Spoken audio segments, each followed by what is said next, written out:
như rong tân thối trồng phi sẽ đó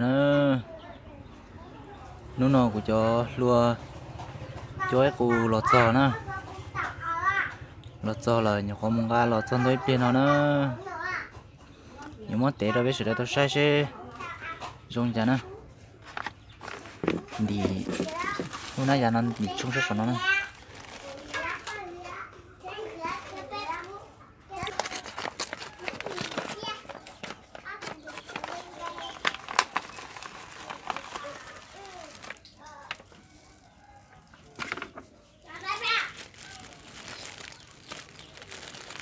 bị nó rong rong nữa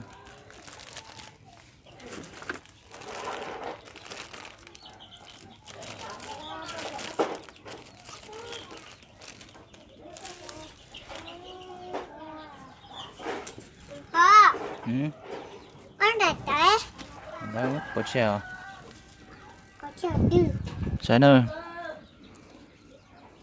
Hai con đặt tên đấy. Chúng con thì tía cho nó giờ lại mua, nó giờ lại mua. Sọ lau ua thế này cho nó. Con này sọ lau này.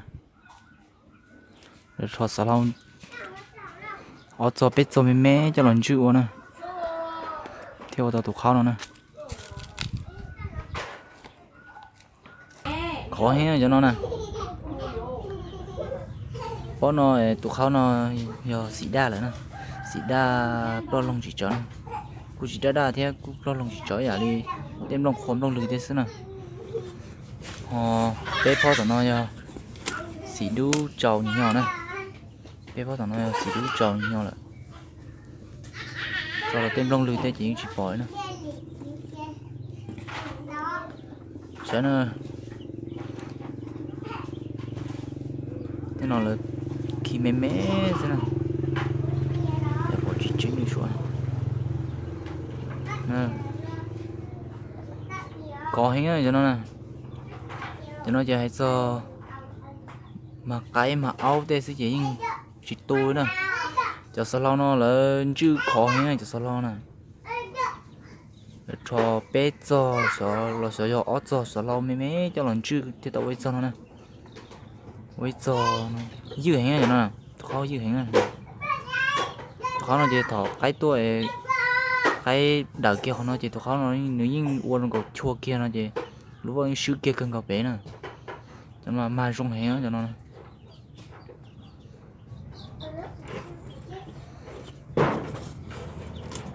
bắt đầu nó giờ thọ khó nó lấy qua xì đu trầu chỉ nhỏ nè ta chỉ cho luôn những tí xì ra luôn cho luôn những tí xì ra nên từ xã tống cà nó là có hu tao đâu cũ nè đi bây giờ mà đi mua của tụi bờ cho đâu nè cá nè nên từ tống cà nó là có nó của tao nè rồi nó nè thời một chỗ tàu nèถ้าใจน้อยnếu chúng mình long khoa thế thì nhiều bỏ chính rồi nè nhưng mà long khoa sao thế mà bỏ bớt long thế nè như bỏ chỉ chính bỏ nó là cho cầu lúa vào biết tôi sai thế nè ít phò nó giờ nếu mà nên cầu lúa nè ít phò nó nè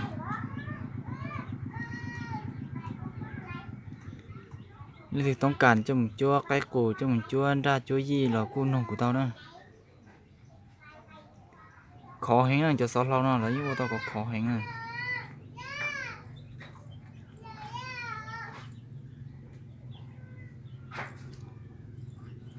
một thay mình chỉ nó cho bé tao sai siêu kể rồi dễ thế nè